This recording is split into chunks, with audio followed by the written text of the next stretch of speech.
Olá pessoal, graça e paz, boa noite. Estamos aí mais uma vez pela misericórdia de Deus para trazer a palavra do Senhor, panorama bíblico do Novo Testamento na carta aos a Tito, carta a Tito, uma carta pastoral. Nós vamos ter esse privilégio de compartilhar com os irmãos. É a última carta de Paulo escrita no Novo Testamento e dessa vez para Tito, seu companheiro, seu parceiro, seu verdadeiro filho. Então vai ser um tempo precioso, assim eu creio, em nome de Jesus.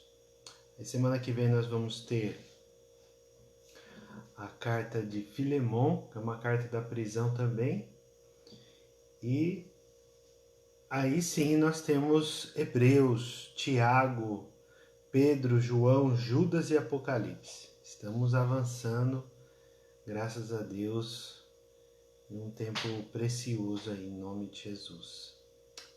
Vamos orar, né? Pai amado, em nome de Jesus, nós queremos te agradecer, Deus, pela tua graça e misericórdia. Que o Senhor dê ordem aos teus anjos para estar ao redor das nossas vidas, livrando-nos, ó Deus, de todo mal. Que teu Espírito Santo possa aquecer o nosso coração, trazer, Deus amado, a nossa memória, ó Deus, aquilo que é importante nessa carta. Toda a tua palavra é importante, Deus, mas a ênfase, o destaque desta carta seja, Senhor Deus, esclarecido, iluminado pelo Senhor na nossa vida. Em nome de Jesus, abençoe cada um deles que estiverem conosco nesta hora e que o poder do Senhor venha trazer essa transformação, essa regeneração através da graça, da manifestação da tua salvação na nossa vida, Deus. Em nome de Jesus. Amém. Amém? Glória a Deus. Vamos lá, né? Vamos lá. Vamos começar nessa carta abençoada. Então, queridos, essa carta é uma carta que vem Graça e Paz Vanderleia. Seja muito bem-vinda, pastora Beatriz, Eliane e o Cláudio, a Lorena, um grande abraço, sejam muito bem-vindos. Então essa carta, queridos, ela tem o seu propósito de instruir, assim como foi feito na vida de Timóteo, né? Essa carta também tem a mesma incumbência. Mas antes da gente entrar efetivamente nessa carta, eu quero trazer um pensamento aqui que surgiu na minha mente ontem, depois de uma conversa, depois de um aconselhamento acadêmico, me chamou a atenção para isso, essa herança apostólica. Né? A herança apostólica bíblica aqui que nós estamos nos referindo, ali a herança dos 12 apóstolos e também de Paulo, o apóstolo, é uma herança doutrinária, é uma herança que usa o Antigo Testamento para trazer bases, fundamentos da nossa fé. E com isso, queridos, essa herança ela precisa dar continuidade para os filhos, para os discípulos na fé, os discípulos de Cristo e aqueles que andam conosco, para trazer a continuidade dessa missão de pregar o Evangelho. Imagine só que tantos os pastores, tanto evangelistas, professores, mestres, né, professores, nós temos tantas pessoas incumbidas nessa missão, apóstolos, profetas, que estão ali nessa missão de levar a palavra do Senhor, pregar a palavra. Graça e Paz, Valdinei, o pastor Luiz, muito bem-vindos. Pastora Valdineia, sejam muito bem-vindos. E aí a gente fica pensando, né? Ninguém quer morrer, ninguém quer viajar, assim. Às vezes não, né? Não tem essa intenção de assumir algum lugar. Mas onde você está agora? O que você faz para o Senhor dentro do corpo de Cristo? Se você nos deixar, ou se nós nos ausentar, quem assumirá o nosso lugar? Já parou para pensar nisso? Então a igreja de Jesus Cristo, ela precisa ser contínua, ela precisa ter uma base, ela precisa ter um alicerce e precisa ter pessoas que vão dar continuidade ao ministério. Uns morrem, outros se aposentam, outros são enviados para outra cidade. Quem que é o seu discípulo que vai ficar no seu lugar? Você já parou para pensar nisso? Eu ouvindo isso ontem de um pastor, de um coordenador de um curso, eu fiquei pensando assim, meu Deus, se o Kleber parar de dar aula, quem que vai estar no lugar? O Kleber não treinou ninguém. Tem outras pessoas, graças a Deus, na Igreja Batista Nova Aliança, que fazemos parte, que são capacitadas para isso, que têm total bagagem, estrutura, conhecimento para dar continuidade a esse projeto. Mas o Kleber em si não deixou nenhum substituto. A igreja tem, mas o Kleber não tem. Tá entendendo? Então, o discipulado dentro da visão celular, o discipulado em Cristo Jesus, o discipulado bíblico, precisa formar pessoas para que essas pessoas deem continuidade na nossa ausência. E às vezes a ausência é uma aposentadoria, às vezes a ausência é uma morte inesperada ou outras coisas. Mas é uma ausência que não tem quem outra pessoa para fazer. Então isso me preocupou bem, apesar que a minha esperança é fazer isso por muitos anos, no mínimo aí mais uns 30 anos, né, se Deus me der saúde. Mas esses 30 anos eu preciso treinar umas 10 pessoas para fazer aquilo que eu estou fazendo hoje. Então pense nisso, amados. Pense naquilo que você quer deixar. Paulo, o apóstolo, ele se preocupou com isso. Jesus, o nosso mestre, o Messias, o profeta, o Rei dos Reis, ele se preocupou com isso. Vem dessa cultura de trazer essa verdade, né? Essa continuidade na missão. Jesus levantou os seus 12 mais próximos, os 12 líderes, os 12 apóstolos, os 12 discípulos, os 12 seguidores para dar continuidade. E nessa continuidade nós vemos essa necessidade, porque ele tinha certeza, Jesus Cristo tinha certeza que ia morrer em nosso lugar para trazer vida eterna. Ia ressuscitar, mas ele não ia ficar aqui na terra por todos esses anos. Então ele deixou seguidores. Paulo, por sua vez, também da mesma maneira, todos os lugares que ele chegava, ele levantava presbítero, impunha as mãos sobre homens idôneos, fiéis, para dar continuidade à palavra do Senhor. E com isso, né, no último M12, o apóstolo Jacó disse algo nesse sentido, né? Não lembro se os irmãos vão recordar isso, mas ele trouxe uma palavra nesse sentido, que não é a igreja do apóstolo Jacó, não é a igreja do pastor Y, X ou Z, mas é a Igreja Batista Nova Aliança. Então essa igreja precisa dar continuidade, essa igreja precisa continuar fazendo a obra do Senhor. Essa identidade precisa ser preservada. E aquele que tem identidade, ele sabe de onde ele veio e para onde ele vai. Aquele que tem identidade, ele sabe o que está fazendo. E isso nós precisamos estar muito claro na nossa mente. Amém, amados? Então essa carta ela é bem curtinha, né? 3 capítulos, mas tem um conteúdo muito significativo, né? Então o apóstolo Paulo foi o autor dessa carta, como nós vemos na introdução, mas por outras pessoas é muito questionável. É difícil questionar para nós com tanta certeza. Tradição, os pais da igreja, sempre sinalizando para Paulo, principalmente aquilo que efetivamente está escrito, né, na carta de Tito, que tem aí essa instrução, essa saudação, né, de Paulo, o apóstolo, servo de Deus.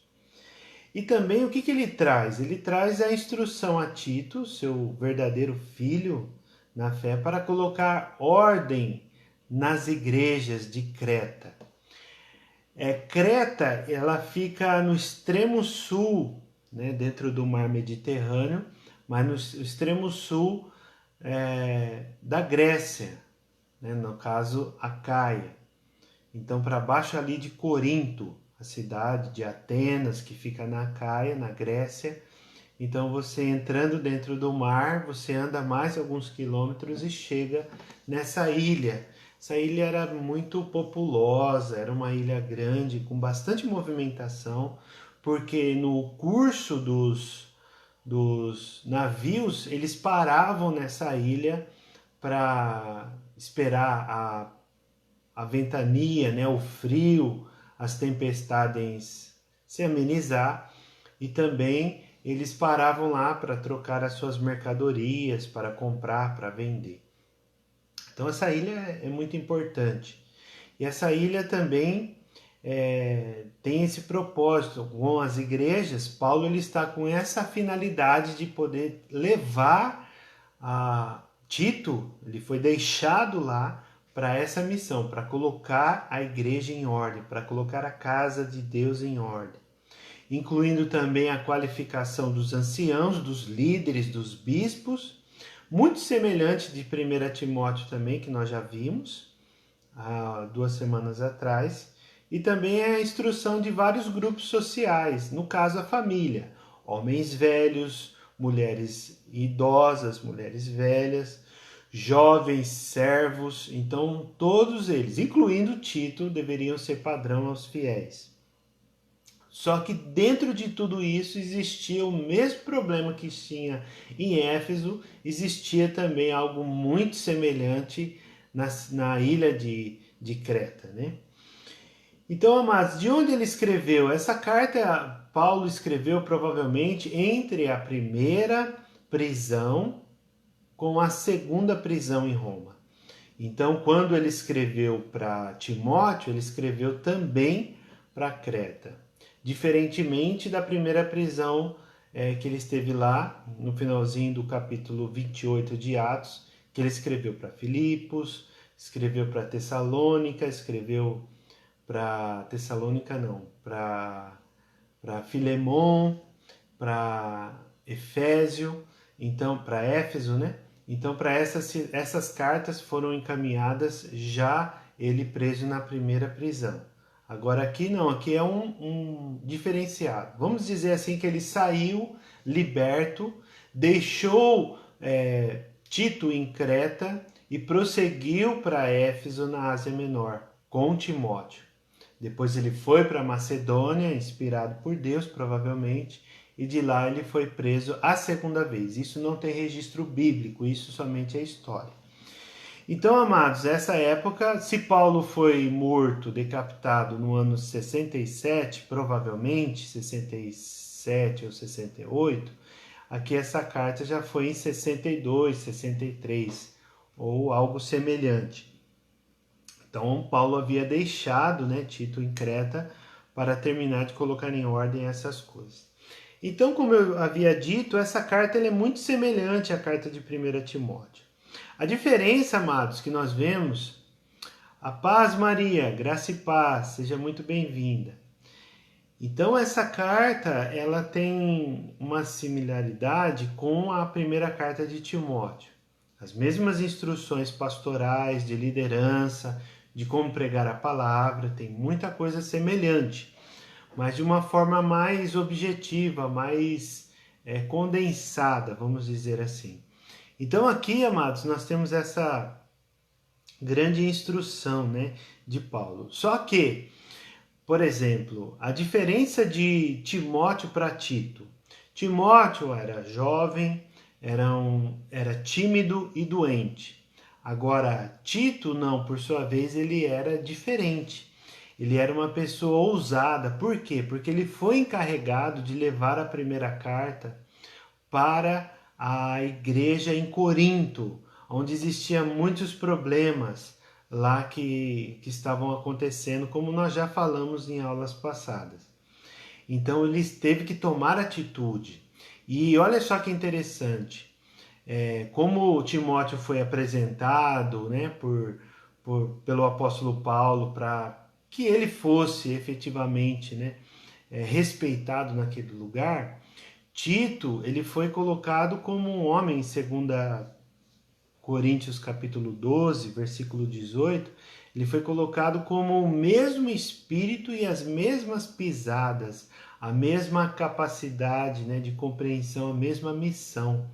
Então Tito foi uma pessoa cheia de coragem, diferentemente de Timóteo, para poder ser investido dessa autoridade, né? Foi chamado de companheiro, foi chamado de cooperador, né, deste missionário. Enquanto Tito foi encarregado de levar e cuidar da missão paulina em Corinto, a Bíblia diz que ele tinha o mesmo espírito e a mesma pisada, né?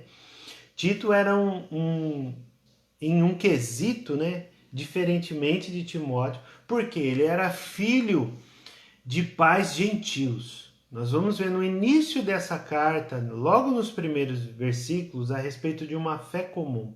Essa fé comum quer dizer o quê? Que não precisava obedecer efetivamente à lei para receber a graça. São pessoas comuns, são pessoas gentias, né, que não haviam essa promessa inicial como a igreja, como a congregação, como o povo de Israel. E tem sim aquela promessa lá do Antigo Testamento, quando fala sobre Abraão a respeito dos gentios. Então aqui é diferente nesse quesito, que enquanto Timóteo era filho de pai grego e mãe judia, né, a sua avó também era judia, ele foi educado nessa parte. Tito, por sua vez, não. Tito ele foi educado pela graça de Deus. A graça de Deus é uma graça educadora. A graça é pedagoga, né, na instrução do conhecimento da doutrina.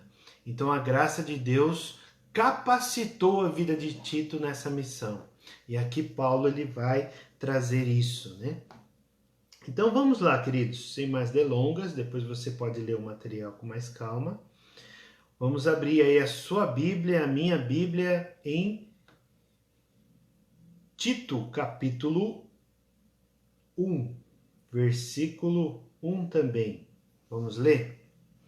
Então, Paulo, servo de Deus e apóstolo de Jesus Cristo, para promover a fé que é dos eleitos de Deus e o pleno conhecimento da verdade, segundo a piedade.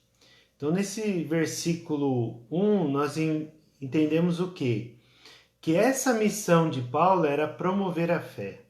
Então, a nossa missão não é diferente, é promover a fé.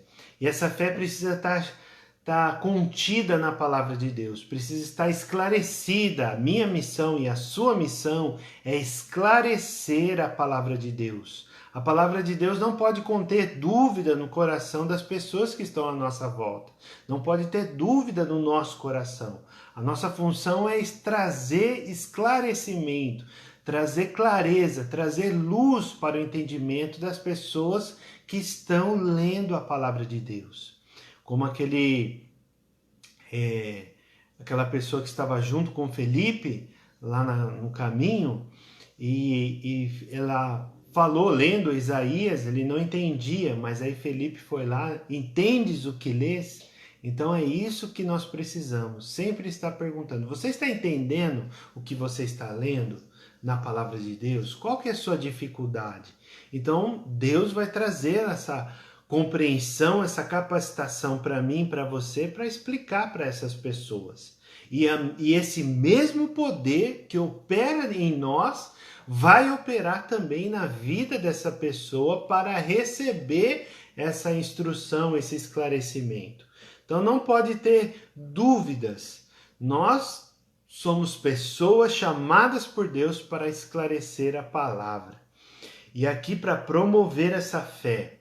Porque são pessoas eleitas, são pessoas já escolhidas. São pessoas que estão ali sempre selecionadas por Deus. Já são pessoas que Deus chamou para a salvação. São eleitos.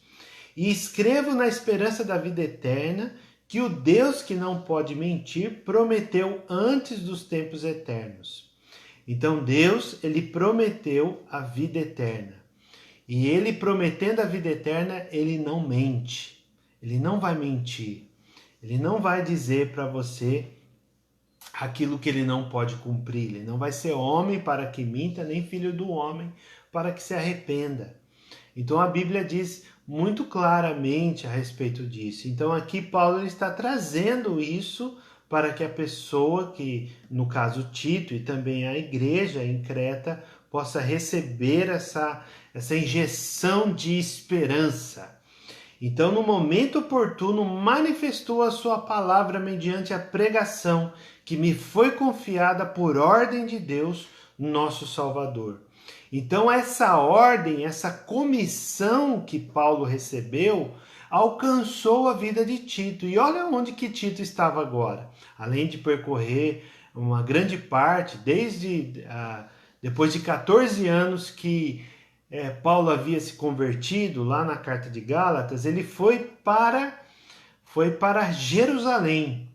E chegando em Jerusalém, ele estava na companhia de quem? De Tito. Tito estava com ele, se você ver lá no capítulo 2 de Gálatas. Então, amados, ele foi confiado, manifestou, revelou, tirou o véu, a sua palavra mediante a pregação que me foi confiada por ordem de Deus, nosso Salvador. A quem? A Tito, verdadeiro filho segundo a fé comum. Então aqui é o ponto, segundo a fé comum. Que a graça e a paz da parte de Deus, Pai de Jesus Cristo, nosso Salvador, esteja com vocês. Então aqui é a primeira saudação que nós vemos do versículo 1 ao versículo 4. A partir do 5, nós já vemos o propósito dessa carta. Então, o versículo 5 diz o quê? Foi por esta causa que deixei você em Creta, para que pusesse em ordem as coisas restantes, bem como em cada cidade constituísse presbíteros, conforme prescrevia a você. Então aqui ele não ia fazer o trabalho sozinho, ninguém faz o trabalho sozinho. A igreja não vive em função de uma só pessoa, são um corpo. Assim como é o corpo de Cristo, assim também é a sua liderança. Várias pessoas têm as suas funções. Um tem aptidão maior para evangelizar, outro tem aptidão maior para ensinar, outro tem aptidão maior para pastorear, para ser missionário, apóstolo e para profetizar. Então essas aptidões é o dom de Jesus Cristo sobre a igreja. Qual que é o fim disso? Para o aperfeiçoamento dos santos. Então aqui, sabendo disso, Paulo, ele instrui a vida de Tito para constituir esses pastores. Os presbíteros aqui são os pastores, os supervisores, os bispos locais.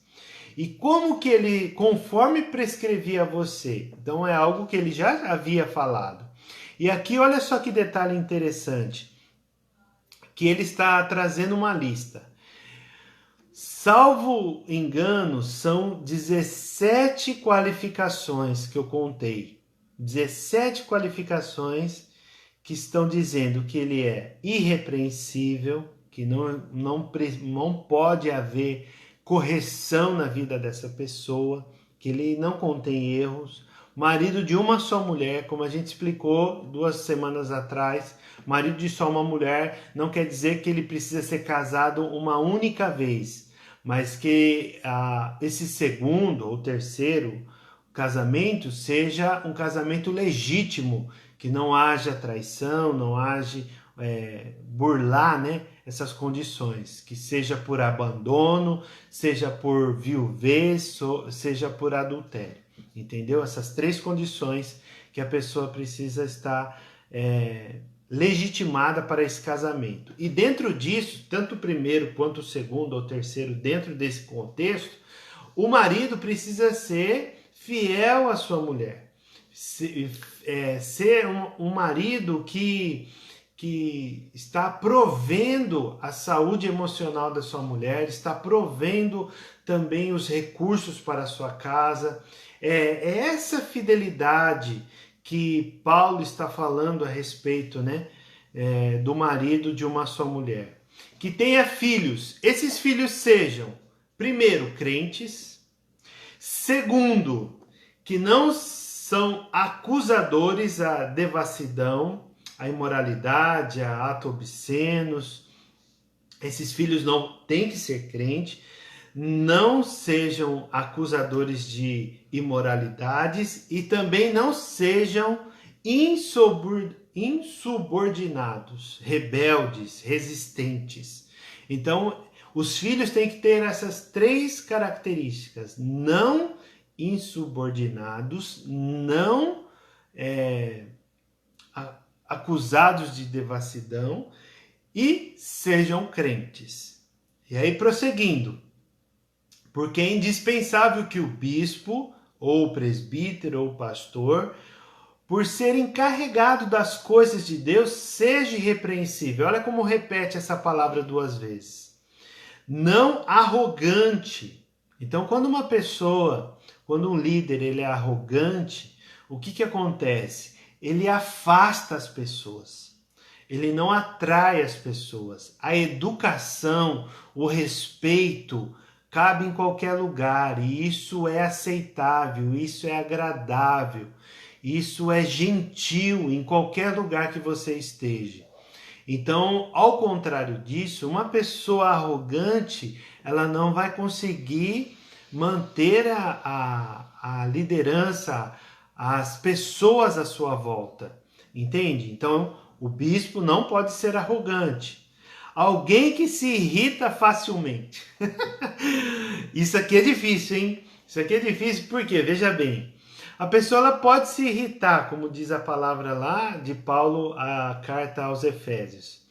Mas ela precisa, amados, não colocar o sol antes, né?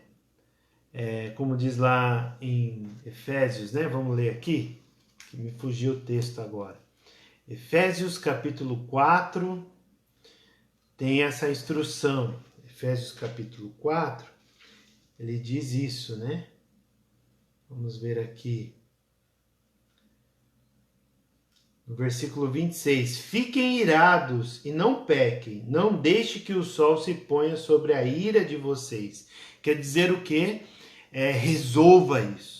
Não fique irritado de um dia para o outro.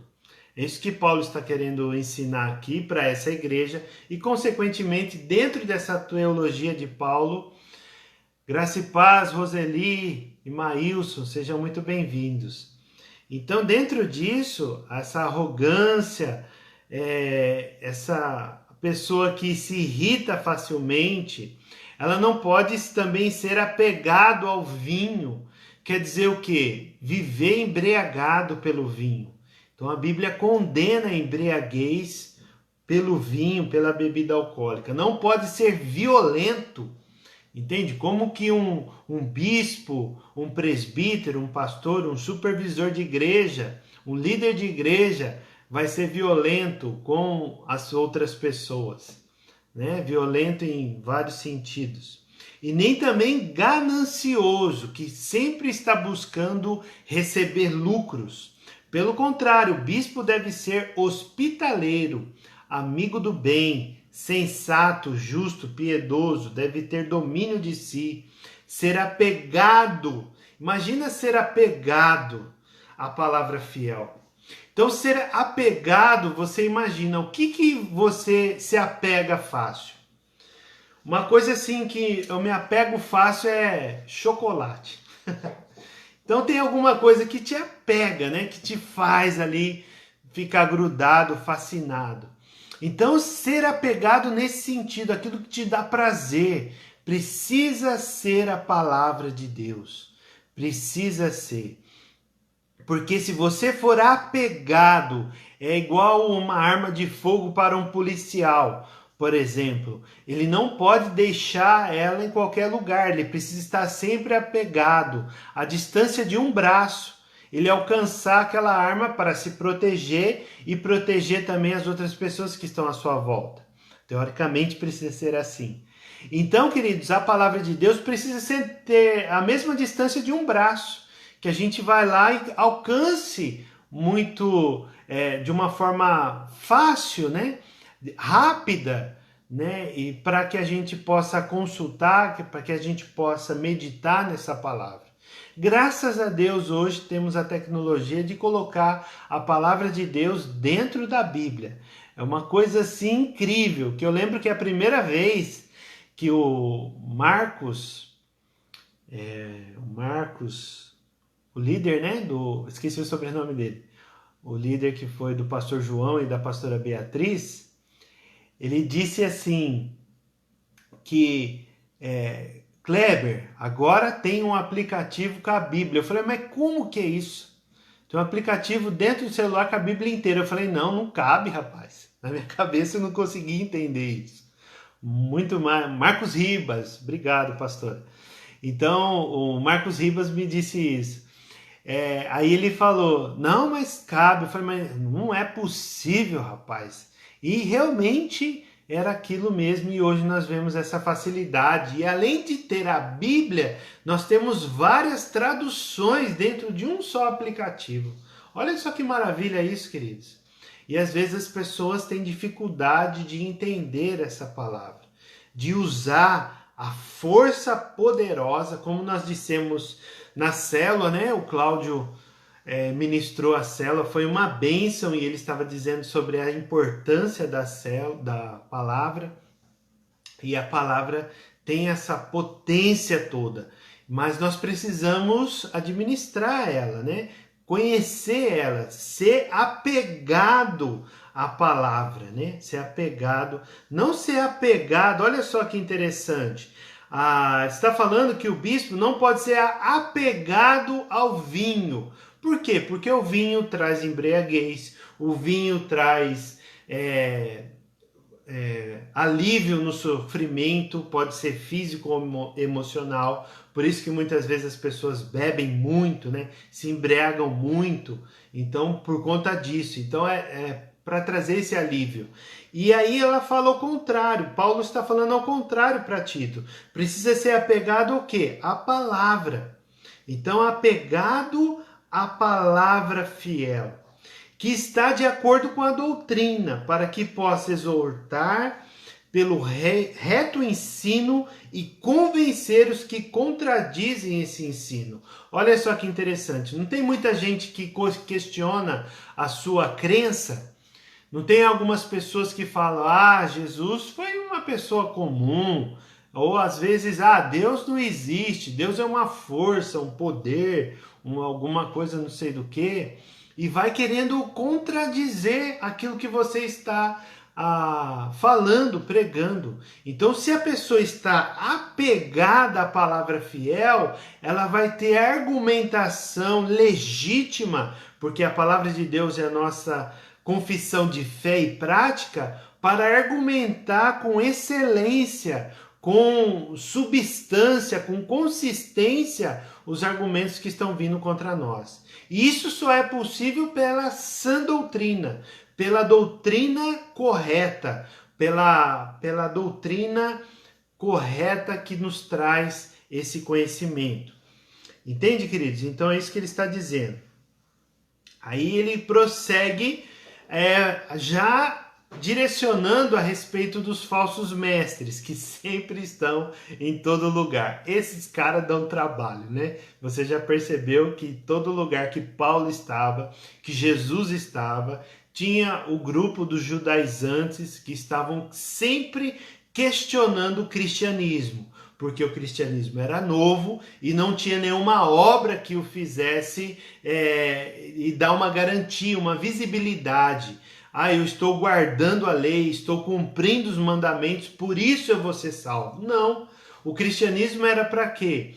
Para receber essa graça, essa misericórdia de Deus que nos traz salvação e com isso trazer também a espontaneidade, né? A generosidade das boas obras. Aí com isso, essa transformação feita pelo Espírito dentro da vida do crente vai trazer o que para ele? A piedade, ser uma pessoa pia, uma pessoa que teme ao Senhor, uma pessoa que ora, uma pessoa que lê a Bíblia. Isso é piedade. A impiedade, a iniquidade são situações que vão trazer maldade. Então nós, como cristãos, como servos do Senhor, precisamos ser opostos. E olha só que interessante a partir do versículo 10, que diz assim: porque existem muitos, especialmente os da circuncisão, são os judaizantes, não tem como falar que não sejam, né? Que são insubordinados, que falam coisas sem sentido, enganam os outros. É preciso fazer com que eles se calem, porque andam pervertendo casas inteiras, ensinando os que não devem, com a intenção vergonhosa de ganhar dinheiro. Se você observar todas as qualificações dos bispos aqui, que Paulo falou para Tito levantar esses anciãos, essas pessoas com essas qualidades, esses falsos mestres tinham as suas qualidades opostas, as suas características opostas. Então, por isso que ele está falando que tem que ser o oposto desse tipo de pessoa, que querem só argumento, né? Até os seus próprios profetas, no versículo 12, que diz que foi um dos cretenses, um próprio profeta deles, que disse: os cretenses são sempre mentirosos, feras terríveis, comilões preguiçosos. Meu Deus, será que tem crente assim? Será que tem crente mentiroso? Será que tem crente como feras terríveis? Será que tem crente comilão e preguiçoso? Com certeza tem, mas esse crente não serve para ser bispo, entende? Não serve para ser bispo. Então, este testemunho é verdadeiro, esta palavra é verdadeira, portanto, repreenda-os severamente para que sejam sadios na fé. Olha só que interessante que esse verbo de repreender, ele está trazendo essa ação para a correção desse tipo de pessoa, desses falsos mestres. E olha como que é interessante, porque há esperança na repreensão. Quando você corrige uma pessoa segundo a palavra de Deus, que dá bem na verdade, né? Sinceramente, quem corrige não somos nós, quem corrige é a palavra de Deus. No aconselhamento, a pessoa vai usar a palavra de Deus para poder corrigir a pessoa. Então, repreender essa pessoa. Então, essa pessoa com todas essas más características aqui que nós vimos a partir do versículo 10, elas têm esperança.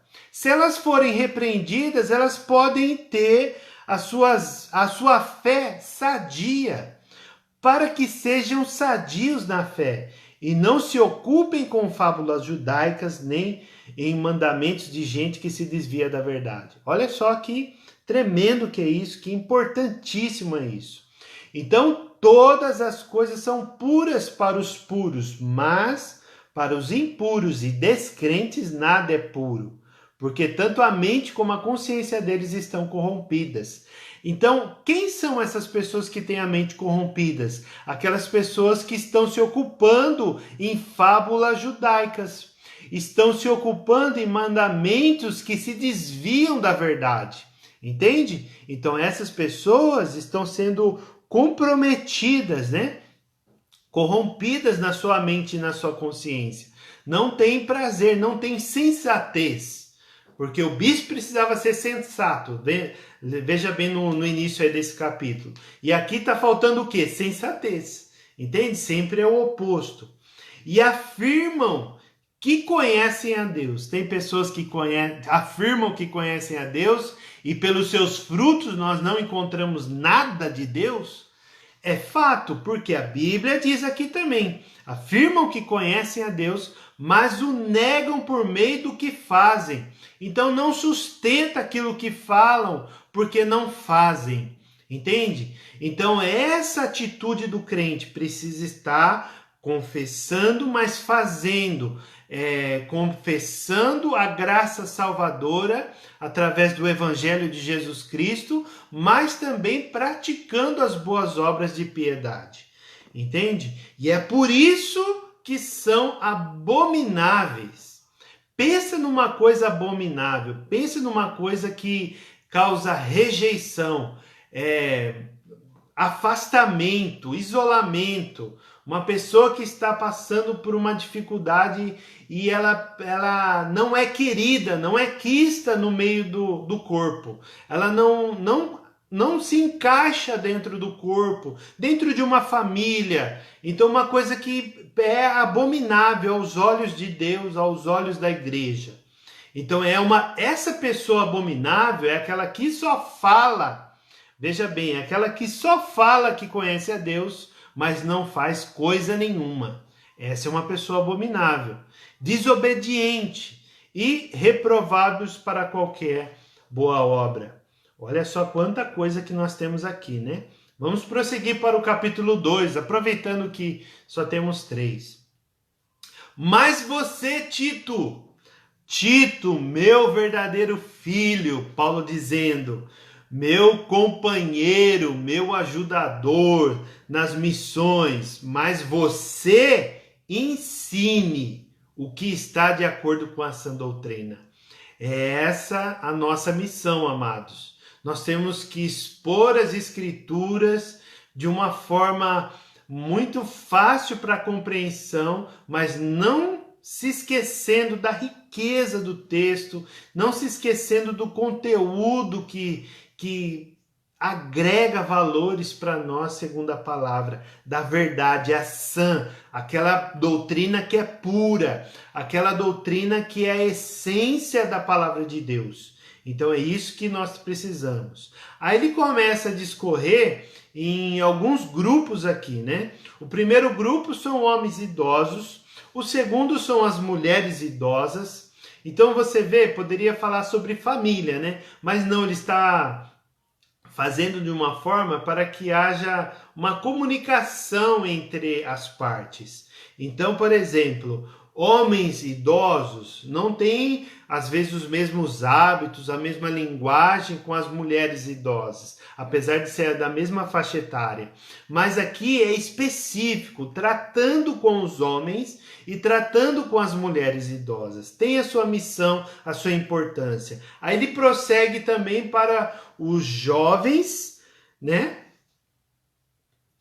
Paulo está falando do mesmo modo quanto aos mais jovens, exortos para que em todas as coisas sejam moderados. E também ele vai falando, no versículo 7, olha que interessante, que além desse grupo, Paulo está colocando mais uma vez Tito em destaque, para que ele seja exemplo para os fiéis, padrão para os fiéis, da mesma forma como ele fez com Timóteo, né? Veja bem aí no versículo 7.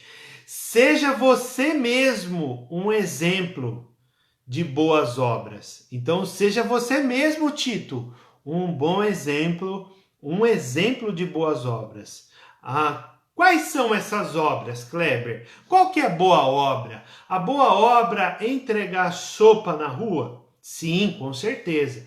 Ao calçado, principalmente, né? Tem os irmãos da igreja que fazem esse trabalho muito nobre de assistência social. Estão ali levando alimento, roupas. Isso é uma boa obra. Mas a boa obra também é o ensino. Isso é uma boa obra, porque ele está falando logo na sequência. Então a boa obra é o ensino da palavra de Deus. A boa obra é mostrar a integridade. A boa obra é demonstrar reverência. Uma boa obra também é linguagem sadia e irrepreensível. Por que praticar essas boas obras?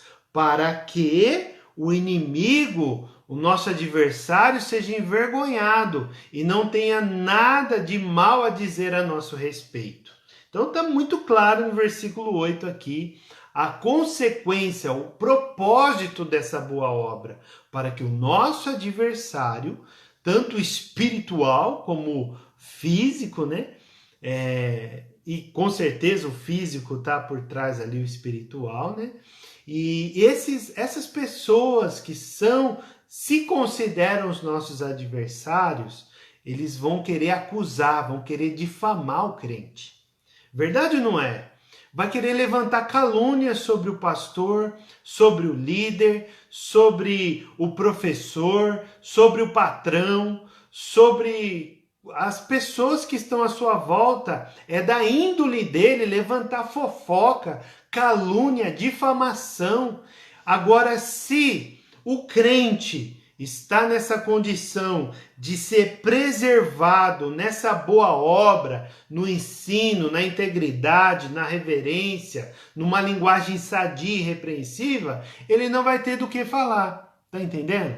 Então, independente de você ser pastor, se você ser discípulo, se você ser professor, se você seja aluno, se você é pai, se você é filho, se você é patrão ou empregado, não importa. O importante é que nós tenhamos sempre como primícia o ensino, a integridade, a reverência, a linguagem sadia e repreensível, para que o adversário não se levante contra nós. E aí ele prossegue, ele traz esse parênteses aí, trazendo destaque na vida de Tito, e ele prossegue aos servos, né? E trazendo aí todo esse conteúdo para que eles também pratiquem essas boas obras. Tudo isso é boa obra, queridos. A leitura bíblica é boa obra, a oração é boa obra, é demonstrações de piedade, né? E olha só que interessante, a partir do versículo 11, Paulo ele traz uma expressão teológica aqui de salvação. Aqui existe a teologia de Paulo que nós encontramos, a partir do versículo 11. Considerando todos esses versículos anteriores, aquilo que ele já disse no primeiro capítulo, ele explica, principalmente agora nos 10 versículos aí do capítulo 2, ele explica por quê. Por que ele está dizendo tudo isso? Porque a graça de Deus se manifestou trazendo salvação a todos. A todos quem? Aos homens idosos, às mulheres idosas, ao bispo, no caso de Tito, trouxe salvação para os jovens, para as mulheres mais jovens, né, as casadas recentemente, trouxe para os servos, trouxe para todo esse povo. E trouxe salvação também para os falsos profetas, os falsos mestres que estavam ali para receber essa instrução. Então, ela quem? A graça que nos educa, amados. Olha que lindo que é isso. Imagina você sendo educado pela graça de Deus. Então, essa educação da graça de Deus, você ser instruído, você ser corrigido em amor, você ser repreendido, tudo pela graça. Então, essa graça que nos traz essa educação de fortalecimento, de caráter, de estrutura, de identidade, é pela educação da graça. Então, essa educação, a graça é pedagoga, né? Para trazer o quê?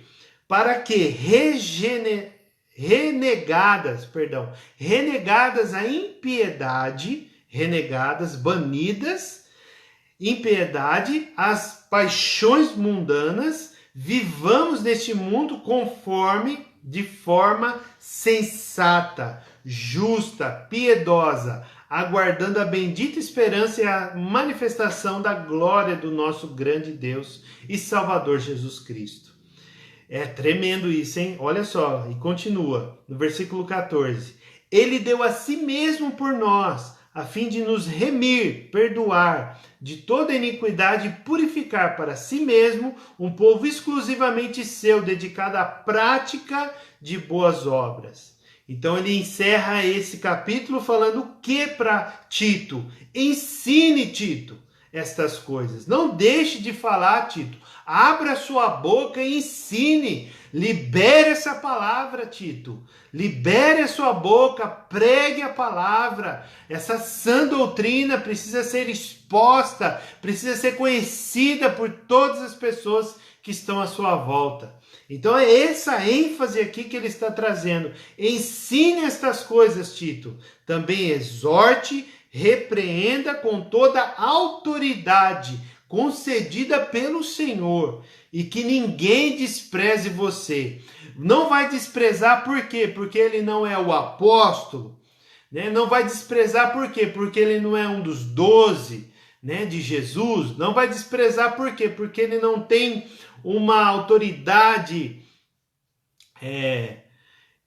uma autoridade ali. Não, ele não vai ser desprezado porque ele está guardando a sã doutrina. Entende? É isso que ele quer trazer aqui para nós. Glória a Deus, o apóstolo Jacó chegou aí, está na área. Seja bem-vindo, apóstolo. Ajuda nós aí na oração. Então, amados, nós vemos aqui, né? E agora sim, ele está deixando essa herança, né, para Tito. Essa herança doutrinária, a herança da palavra de Deus. Aí no capítulo 3 e último capítulo nós temos: lembre a todos que se sujeitem aos governantes e às autoridades. Lembra que Creta, a ilha, ela está ali debaixo do Império Romano, da mesma forma como naquele tempo o resto do mundo, né? Desde da Espanha até a Índia, tudo era Império Romano. Então aqui era para fazer o quê? Obedecer. Obedeça a eles, sejam sempre prontos para a boa obra. Mesmo que eles são subordinados, né? Mesmo que eles são superiores, a igreja aqui no caso era subordinada a essas autoridades, a esses governantes, então nós precisamos obedecer, queridos. Até hoje nós precisamos obedecer. Quando sai um decreto, nós precisamos obedecer. Entende? Sai uma legislação nova de dirigir, CNH, tem uma resolução nova no Código de Trânsito Nacional brasileiro, então nós temos que obedecer. Tem alguma coisa lá, nós precisamos obedecer. Então aqui Paulo deixa muito claro, todos, independente dos homens, mulheres, jovens, idosos, todos devem obedecer. Então essa obediência vai trazer o quê? Vai trazer uma boa obra. A boa obra também é obedecer ao policial, obedecer ao magistrado, ao legislativo, ao executivo, ao prefeito, ao presidente da Câmara, que são autoridades constituídas por Deus. E nós devemos demonstrar essa boa obra fazendo o quê? Obedecendo.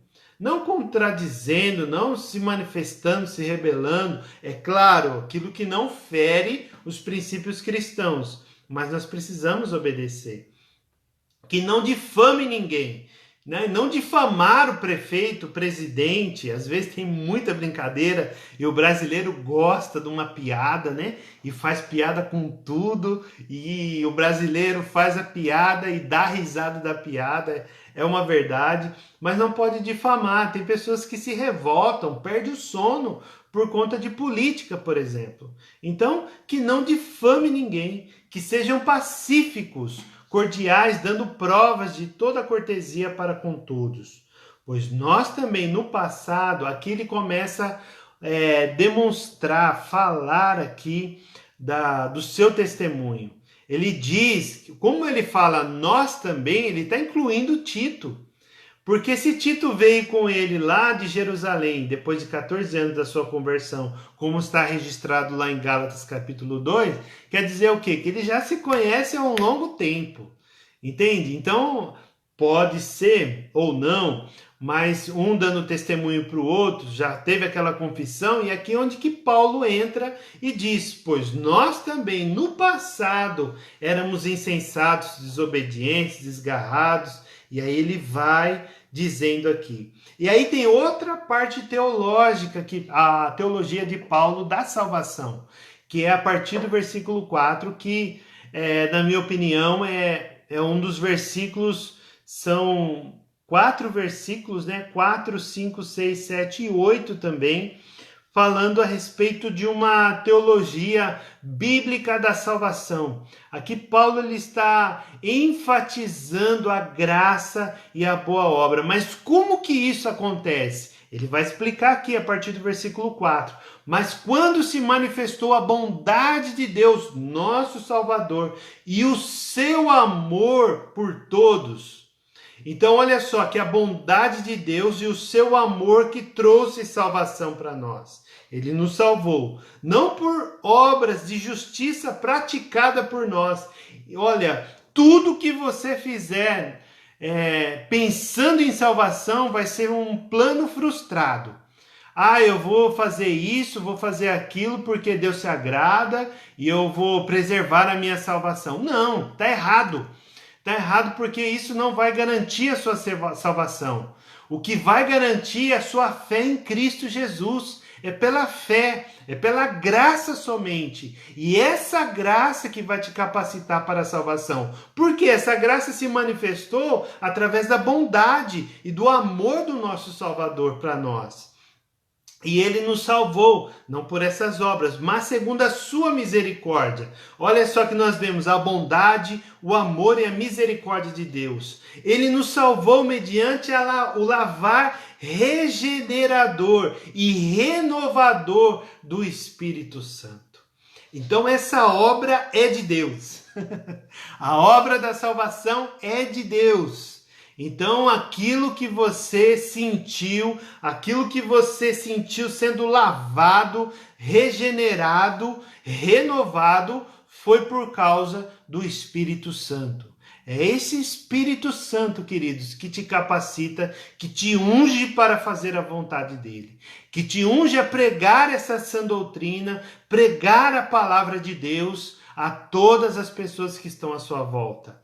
Você é uma carta viva, como diz Paulo à igreja de Corinto. Essa carta não escrita com tinta, mas escrita com sangue, o sangue do Cordeiro. Então, o sangue da salvação, o amor, a bondade de Deus que traz essa regeneração, esse efeito, esse poder do Espírito Santo que traz essa regeneração.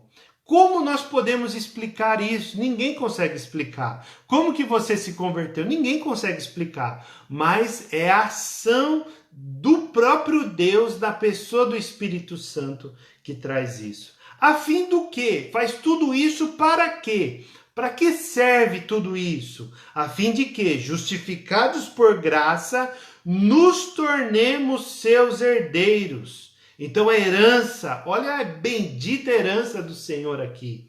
Então essa herança, segundo a esperança da vida eterna. Então a vida eterna nós não podemos perder de vista. Ninguém quer morrer cedo, isso é fato, né? Por quê? Porque assim como Paulo disse, né?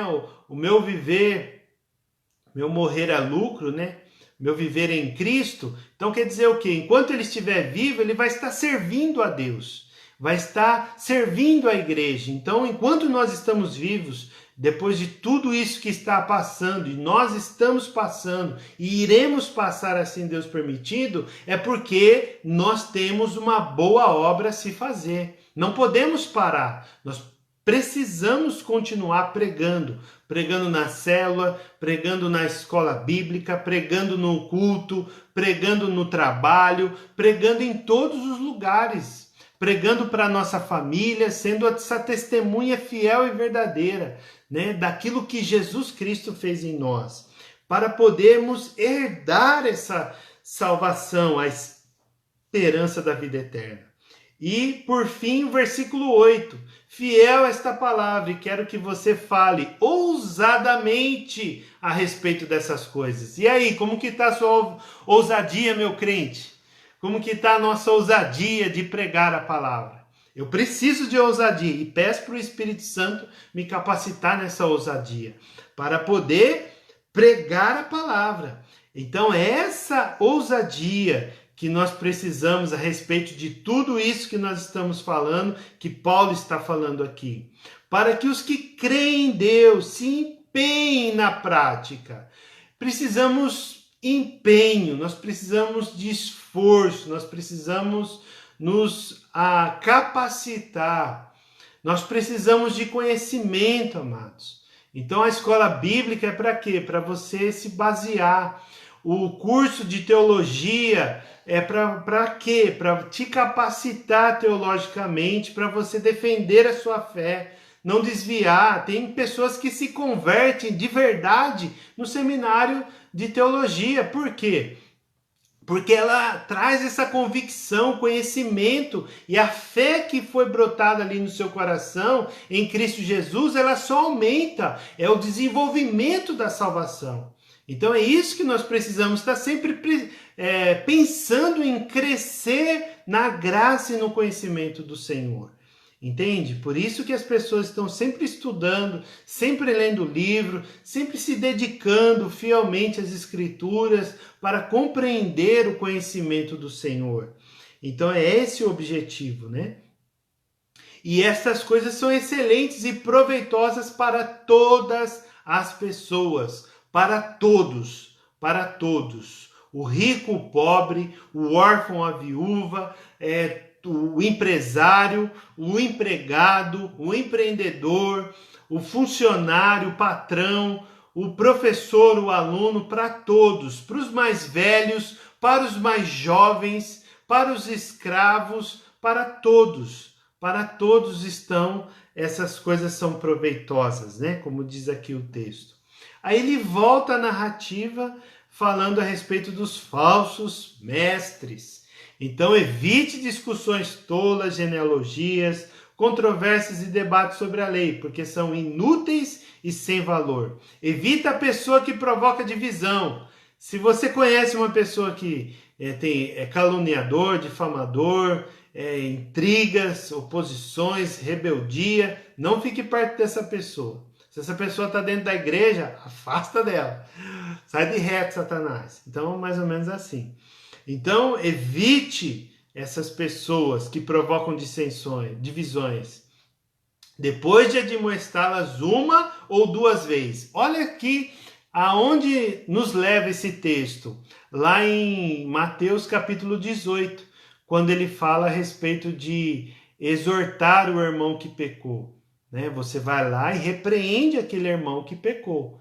E depois, se ele não aceitar, você leva uma testemunha. Se ele não aceitar, aí você apresenta toda a congregação. Então aqui Paulo está tirando da onde?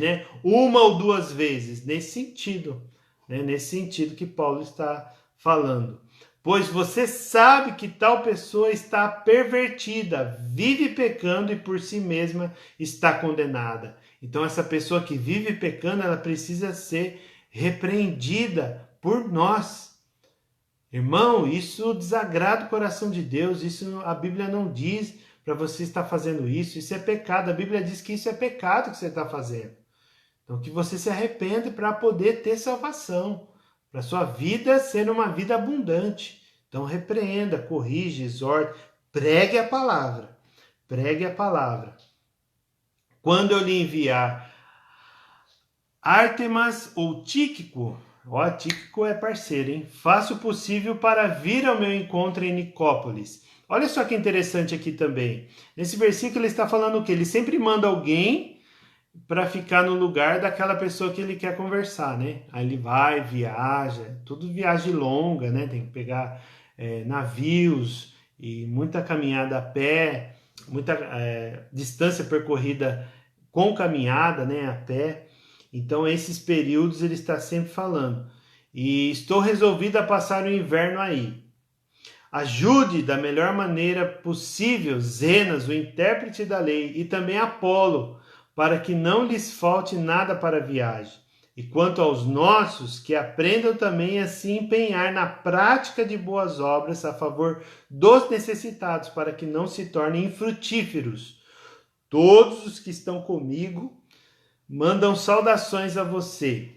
Dê saudações àqueles que nos amam na fé. A graça esteja com todos vocês. Amém? Então, olha só que tremendo que é isso daqui, né? Aqui Paulo está enfatizando mais uma vez as boas obras.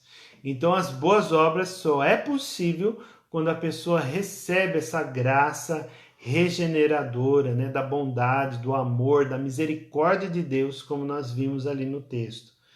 E aqui ele traz essa menção desses cooperadores, né?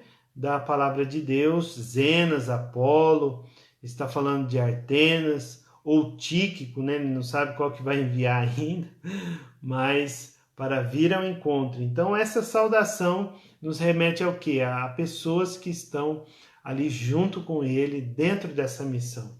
A herança, por assim dizer, nós entendemos o quê? Que essa herança precisa ser doutrinária. A herança apostólica, lá em Atos capítulo 2, os discípulos estavam em comum acordo, né, na doutrina dos apóstolos. Então estavam lendo, discutindo, conversando a respeito daquilo que os apóstolos estavam ensinando. Então esse ensinamento bíblico é que precisa ser herdado e, consequentemente, dar continuidade. Como nós falamos no início, quem é o seu substituto?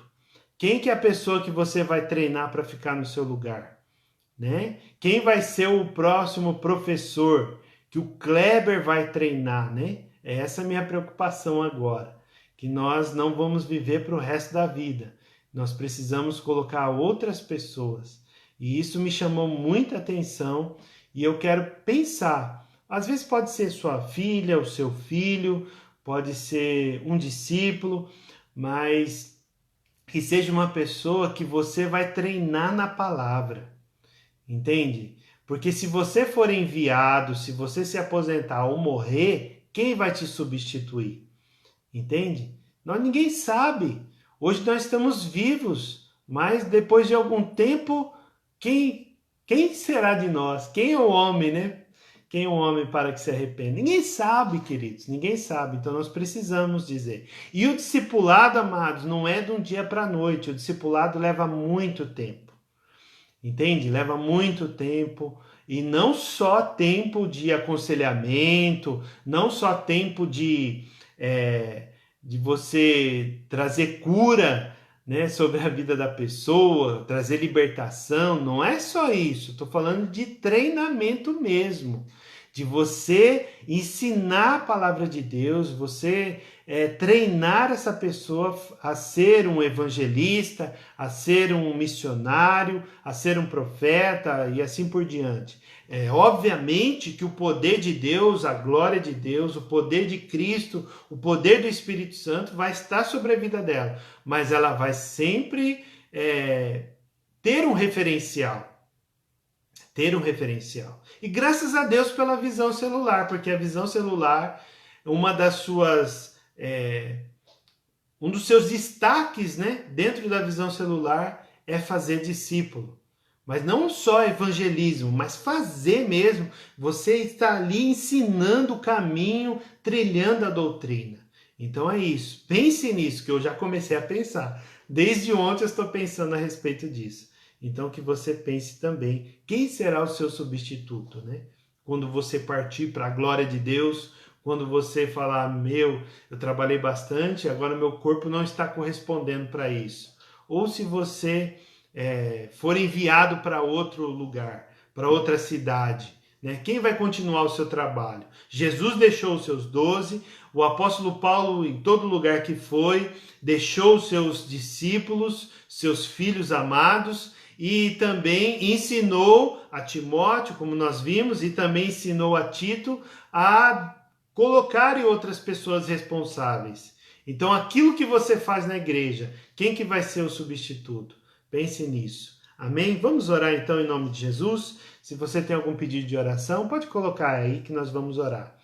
Pai amado, em nome de Jesus, nós queremos te agradecer, Deus, por essa herança apostólica que é a tua palavra, Deus. Oh, meu Pai, com grande amor e cuidado, Senhor Deus, zelo que o Senhor tem pela tua palavra que chegou até nós. Esse mesmo cuidado, esse mesmo zelo, Deus, essa mesma herança apostólica dos apóstolos bíblicos que deixaram para nós, oh meu Deus, seja encaminhados, Senhor Deus amado, na mesma direção, que nós possamos transmitir, assim como Paulo transmitiu para Timóteo, para Tito e tantos outros discípulos, ó Deus, essa sã doutrina.